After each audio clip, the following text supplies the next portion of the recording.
The poilu. France is happy in her soldiers. The more I see of them, the more I admire them. They are not smart, but they are businesslike and wonderfully patient. You should see the conditions under which they live. If any of our Tommies are inclined to grumble, they should take a month with the French.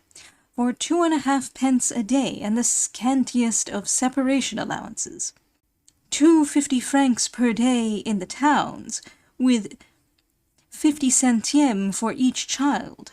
In the country, the daily allowance is cut down to 150 francs a day.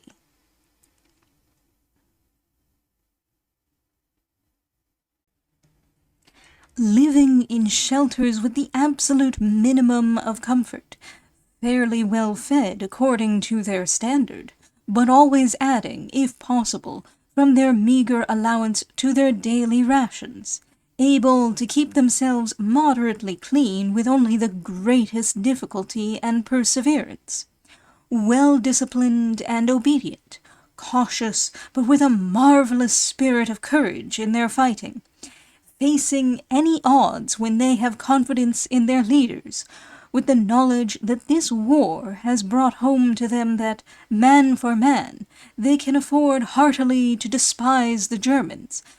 The French soldiers are patient, enduring, and brilliant. Their officers are proud. Their officers are proud of them, as well they may. The British are born soldiers, and so are the French. The Germans are wonderful machines. Given the same war administration, the careful preparation, and minute thought and efficient staff, there can be no comparison between the personal average fighting qualities of the two opposing armies. As to administration, our own and the French have improved out of all recognition in the last 2 years. The officers of the French army are as well or better paid than ours, but there are far too many in the higher ranks. There are hundreds of generals, whose use has departed since the telephone and wireless allowed the army commander to communicate direct and at once with his divisional generals. Christmas, 1916. I do not know what the war may yet have in store for us, but France will gain no greater military honor than will be forever associated with the name of Verdun. We, SSA No. 10, the collection of overage and crocky Englishmen, have been with the Verdun army since the 4th or 5th day of the German assault. Then we were not at all sure whether we were to be taken prisoners or not, and very proud we are to have been even in our humble capacity associated with the great Second Army. Verdun we know inside and out, Fort Tavannes, Maison Forestière, and the Bellevue farm, long since in ruins, the Verdun Place, where the Germans daily dropped shells while our cars waited there, the shell-swept road to Bras. We know them by day and night, and shall never forget them.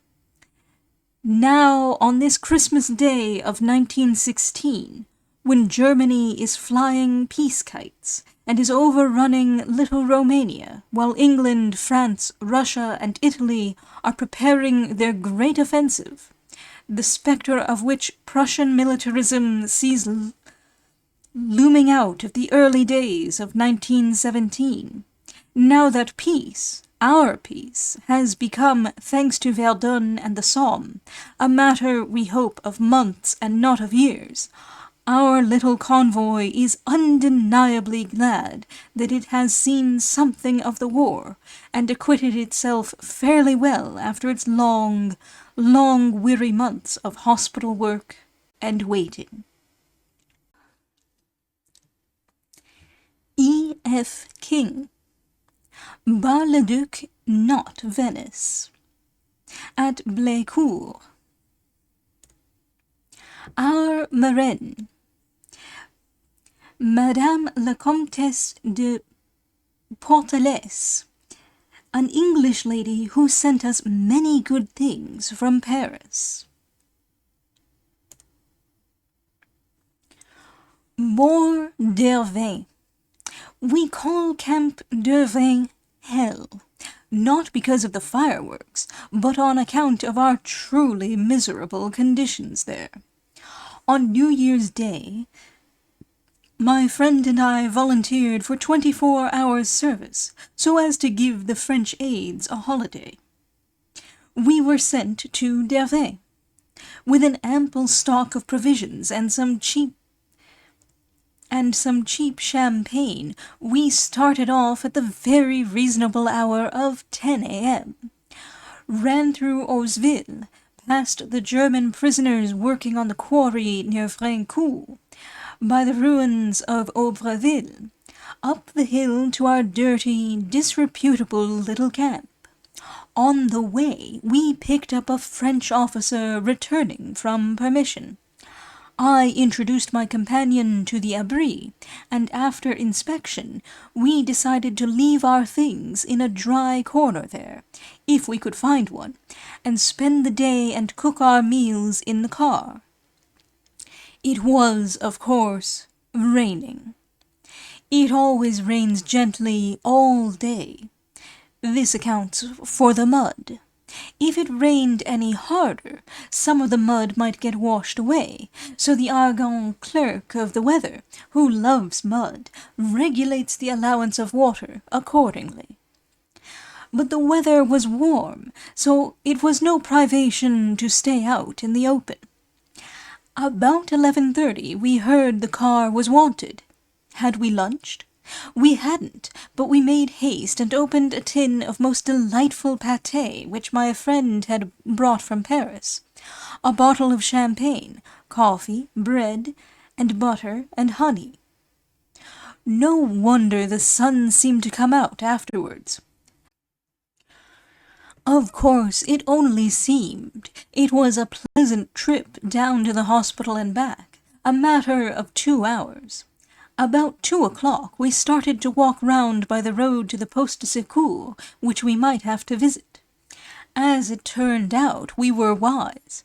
It is as well to know your road in the daytime before trying it in the dark without lights, and no traffic is allowed on these 3 kilometers in daylight.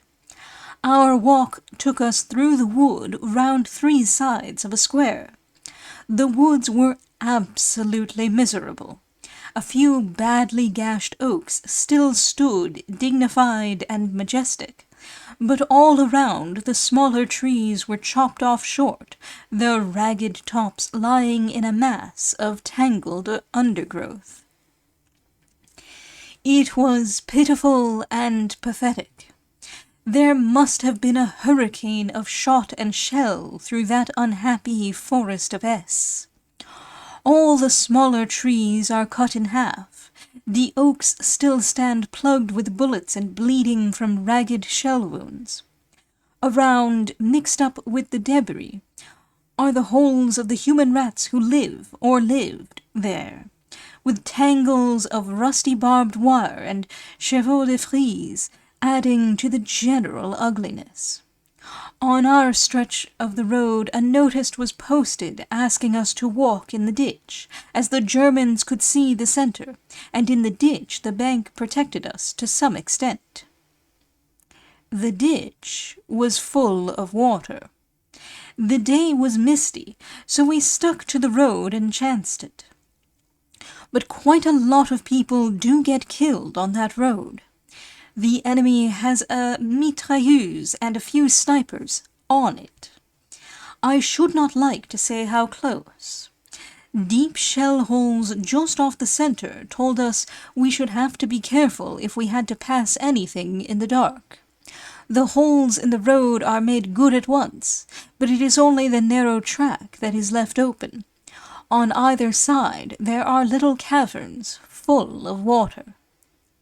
We walked back through the woods over the crest of a long and steep hill, and down the muddy track at the other side.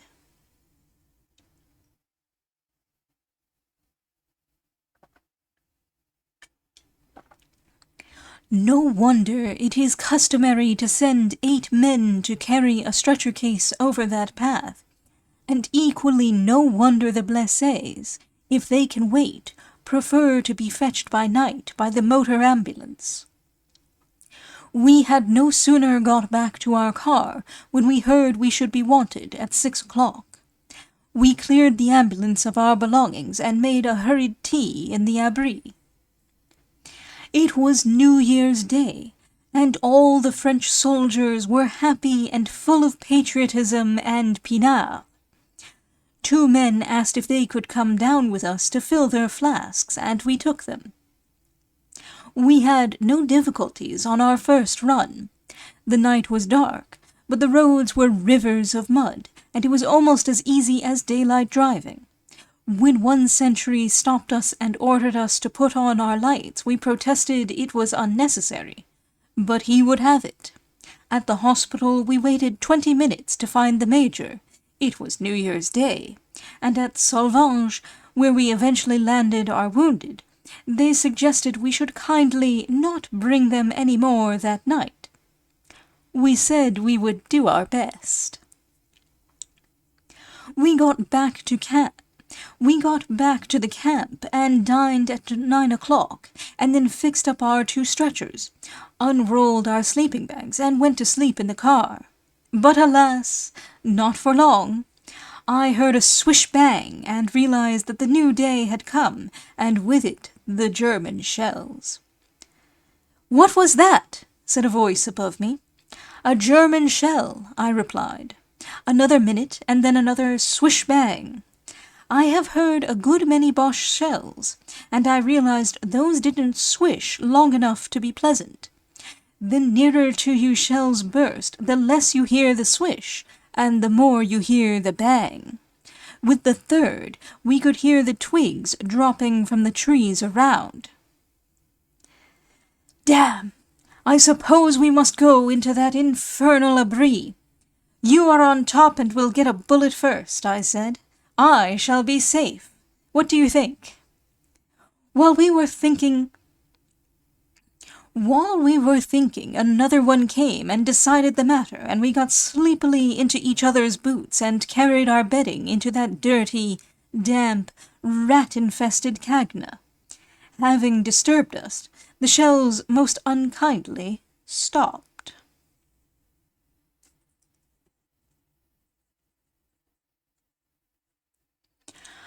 By the light of a candle I watched a big rat running about the wickerwork roof.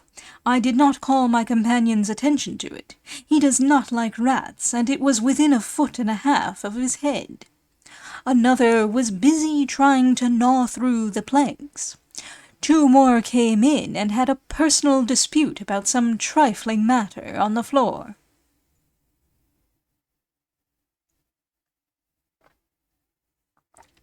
I did not sleep. There is a damp, musty smell about the place that makes one sick. At 3 a.m. we were called out. The phosphorescent light had gone from the roads, and it was with considerable difficulty that we made our way to our post. Every now and then I got out and walked to find the road, and several times we pulled up for horse wagons with ravitaillement and surveyed the road to see if we could safely pass. While waiting at the post, the shells began to fall again on the road that we had come along. We filled up with 4 cases and very slowly started off again. About half a mile away we heard a bang close behind us. Nothing else happened, except that we ran short of petrol. We always started out with full tanks, and had to fill up from our reservoir on the road. While doing this, I carelessly dropped our only electric torch, and we had to finish by lamplight. We delivered this man also at Salvange without apology. It was nearly 8 a.m. when we got back, dirty and tired. Breakfast, thanks to our Primus lamp, a little oiling up of the car, and then off again with a load home. At noon we were finished. We filled up with petrol and left the dirty car for the day. We had been on it for 12 hours, and didn't want to see it again, and spent our afternoon sleeping, washing, and generally cleaning up. The latter process takes quite a long time when one has to do everything oneself. Some day we may have a possible shelter built for us. The place is beastly at present. The man who relieved us had absolutely nothing to do, but it was better, I think, to be working hard than to be trying to sleep in that unspeakable dugout. On leave. England is beginning to realize the war. I had a fortnight at home in March 1917. The atmosphere was more dismal than I had ever known it. Everybody was busy. There were the usual amount of immaculately dressed soldiers around London, many of them wearing those spurs to which H.G. Wells objects so strongly. The country was full of troops and munitions. News came of the German retreat on the Somme and the brilliant affair at Baghdad, but perhaps it was the Dardanelles report, perhaps the scarcity of potatoes. In any case, England was very serious for the first time. I could not help wondering if food really became scarce, how the people would stand it. Will the country squeal, or will it imitate the fortitude of the Germans or French? I fear England will squeal. She has not known war or had effects of war at home for very many generations. Yet slowly and tediously everything is going well. The Zeppelin is a failure. We were wise not to attempt to imitate the Boche in the construction of these unwieldy, unreliable, and very delicate monsters, in spite of the strenuous efforts of a section of the press to persuade us otherwise. The submarine has done its worst, and though it is a nuisance, we know the extent of its powers, and it is no longer a nightmare. It is necessary to be careful of our food supply, to work hard at munitions, and to wait. Everything goes well. It is not all fun for the submarines, far from it. Slowly but surely the end draws near. Then why this gloom in England? Is the country getting tired of the war? Imagine how weary they are in Germany, and how fed up in France. It is certainly far more cheerful at the front, where, amid the ruined villages, the mud and discomfort, and months of forced inaction, life is somehow endurable. A long way to Tipperary. It is a weary journey from England to the French front. The boat may or may not sail from Southampton. One must be prepared to be held up doing nothing for days. I was lucky on my leave, and all went well. There were no long waits, except that inevitable and very tedious hour and a half, standing in a queue to pass the passport authorities. It is always a weary business, and has to be faced twice, once on each side of the Channel. Our baggage is examined both at Southampton and Havre, and at the French side the train service is so arranged that one just misses the 7:30 a.m. to Paris, and has to wait all day. At Paris, taxis are few and far between, and the driver charges what he likes. One of them asked me 5 francs to go about half a mile.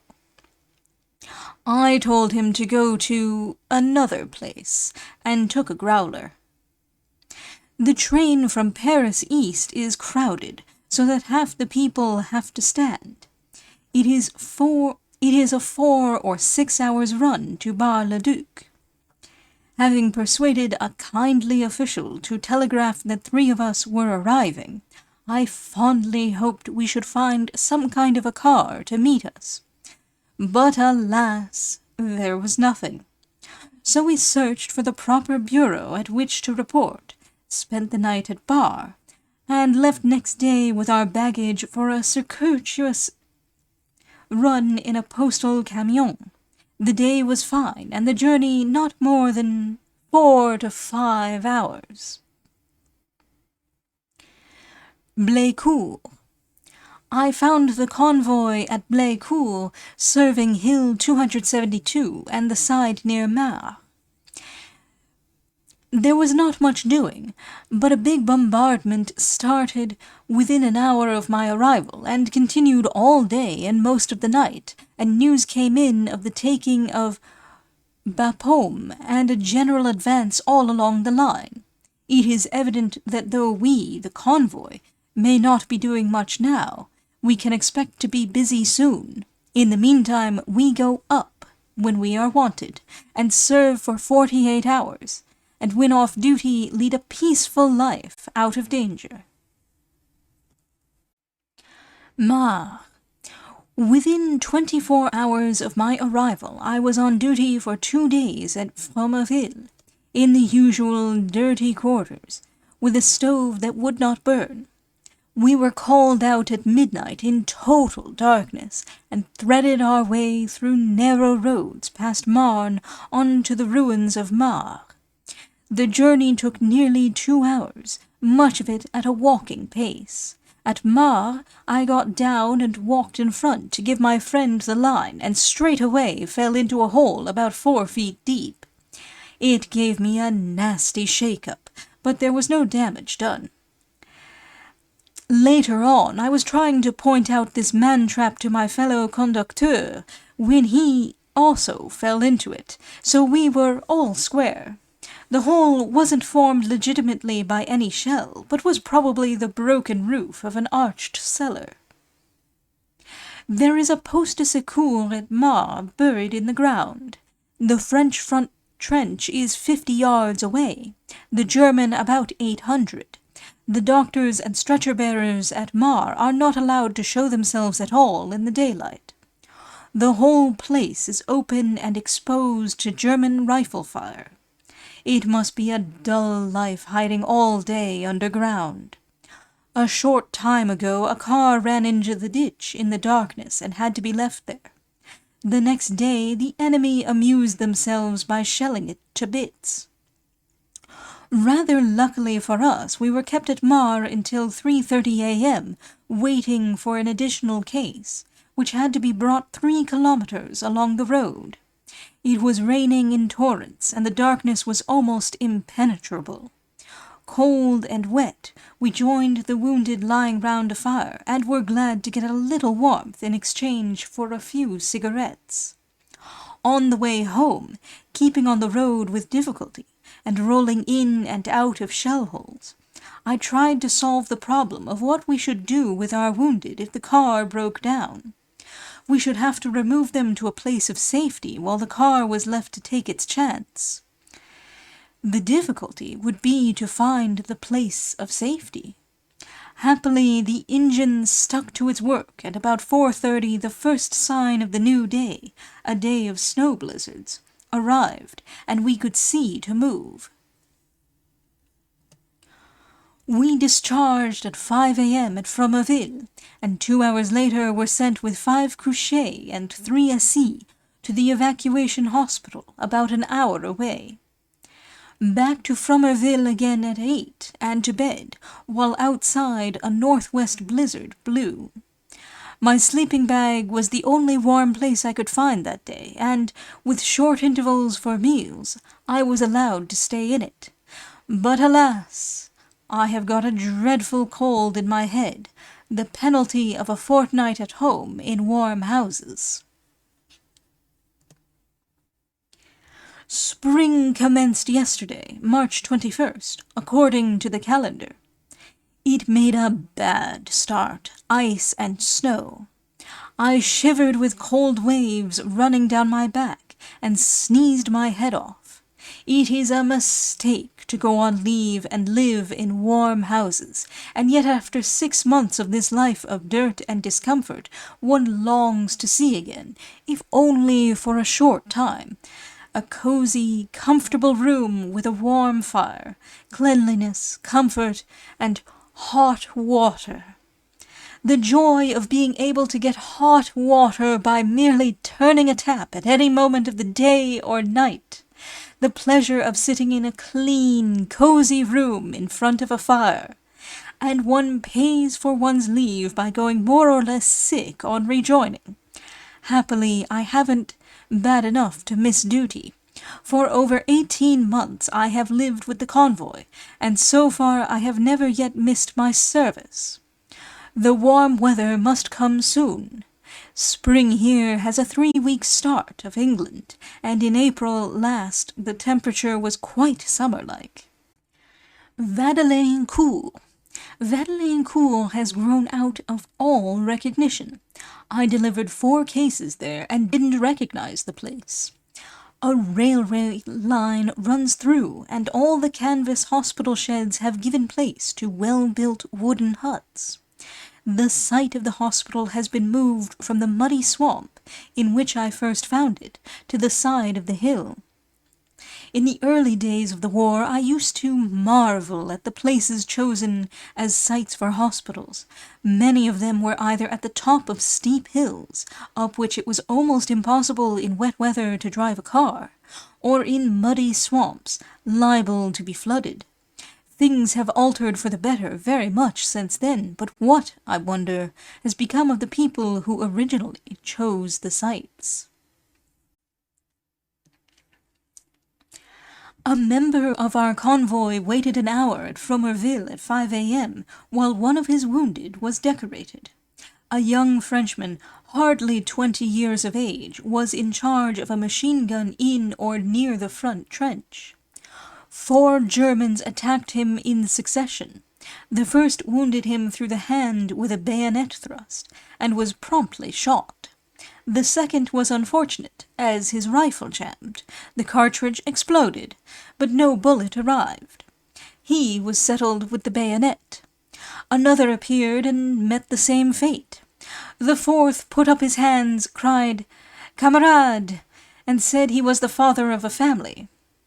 His family is now fatherless. When our médecin principal heard the story, he hurried the boy off to the general, who promptly pinned to his coat the Croix de Guerre.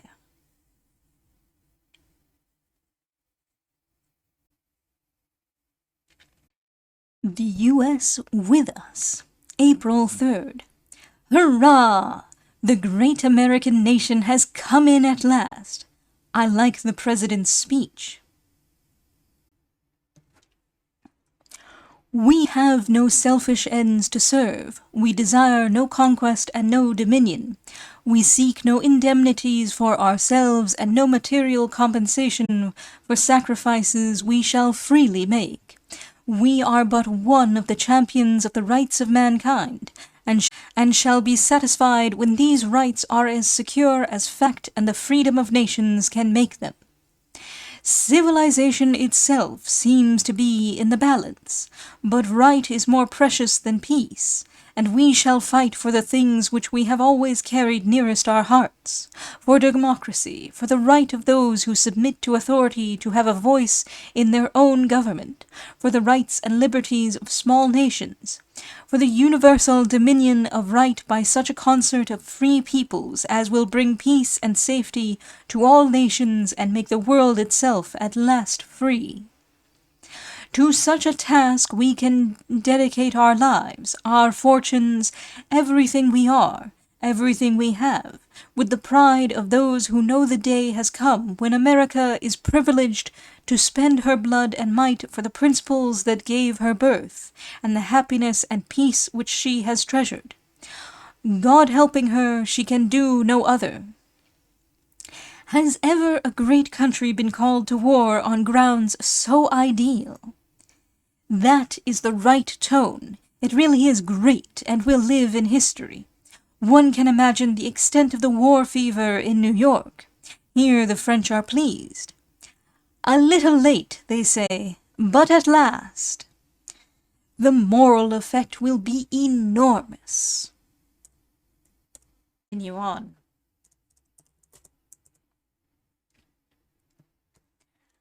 A little thin on the top. An unsteady corner. Clermont from the Hill.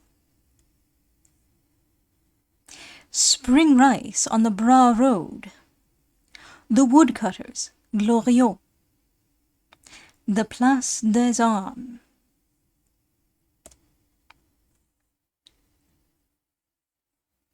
On Easter Sunday we played a football match. A band played, the sun shone. On Easter Sunday we played a football match. A band played, the sun shone, and within 5 miles of the lines a few hundred spectators assembled to watch the fun. The game was fast and furious, and it ended, owing mainly to the extraordinary bad shooting of the French forwards, at 6-5 in our favour, but the referee diplomatically gave it a draw at 4-all. That was a detail. What interested me was the fact that 5 young Americans from an ambulance convoy at Glorieux came over and helped us. Mere boys they were, and full of enthusiasm for the war. I talked to them, and was more than pleased with their keenness. There are a good many hundreds of them around here. Youths from the American universities who rough it up at the front with Ford ambulances and thoroughly enjoy the life. "What do you think of America coming in?" they inquired. I told them we were all delighted, and there was no doubt they were. One meets them on the road every day, and they greet us as comrades, and are all smiles. So my headcanon is that Quentin and Julian met. No idea if they did.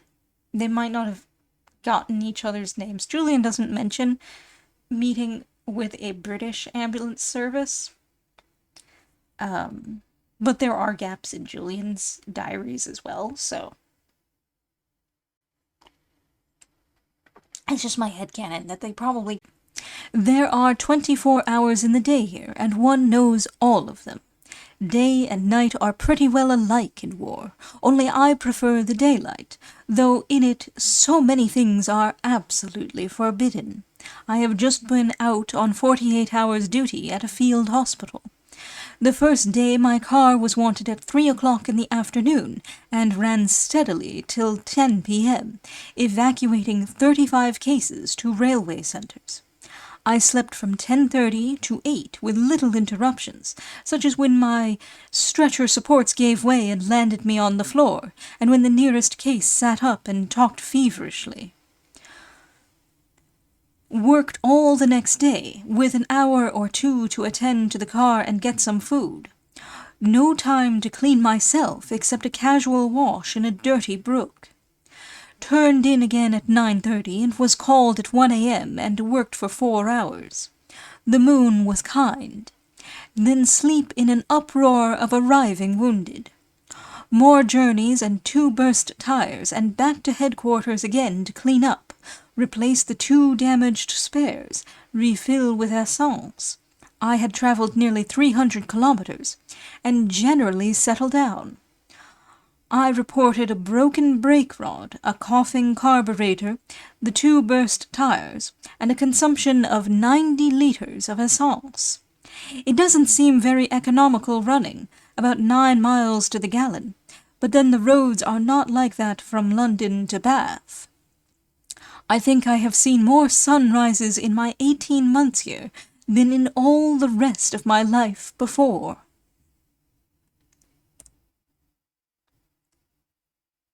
Blécourt. We have been 7 weeks at Blécourt with little to do. The convoy is about 40 Englishmen strong, and the English mechanics are gradually overhauling the cars, but these same cars are idle 4 days out of 5. Our division is in the trenches, but there is nothing happening. Verdun seems to have become a backwater of the war. One can see it from a high hill here just as one can see Mortam, Pepper Hill, and all the great historical battlegrounds of Verdun. But except a little occasional desultory shelling, there is nothing going on, and little to do. The sun has at last begun to shine, and the dust reappeared. Every 4 days or so there is a turn for duty, but it is dull. News comes of the great battle in the north, but here the war is as dead as it can be. I watched the other day the Germans dropping shells, big black smoke shells, into Bois Boiroux, where 2 days before 3 of us had taken a walk. It looked very unhealthy. The bombardment continued for 4 hours. The wood was full of guns. We have a little post about half a mile away. It looked at least as if our men on duty would be busy that night. But only one case came down, and it had nothing to do with the Boche shells. An officer had stepped upon a hand grenade and very seriously damaged himself. Today I am at our divisional clearing hospital, and have been out once for 3/4 of an hour. It is difficult to stay out here and do nothing. We would all so willingly be in it under any conditions. Our only excitements are the papers, letters, and meals. We are now comfortable but most exceedingly dull, and want work. Shall we ever get it?